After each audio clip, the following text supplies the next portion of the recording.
কত মানুষ যে গুম হয়েছে তার কোনো ইয়ত্তা নাই। যেই ফ্যামিলির সদস্য গুম হয়েছে তারা কি ওই লোকটার জন্য মাগফিরাতের দোয়া করবে নাকি সুস্বাস্থ্যের দোয়া করবে তারা নিজেরাও জানতো না, কারণ জানে না ও বেঁচে আছে না মরে গেছে।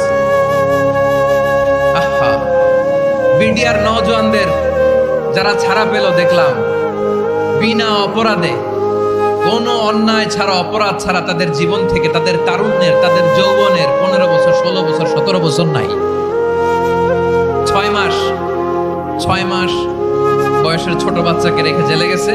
6 মাসের মেয়ে বেরোয় দেখে মেয়ের বয়স 17 বছর। মেয়ে বাবারে চিনে না, বাবা মেয়েরে চিনে না।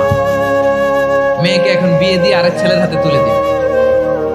মেয়ের শৈশব বাবা দেখে নাই, মেয়ের কৈশোর বাবা দেখে নাই, মেয়ের তারুণ্য দেখে নাই।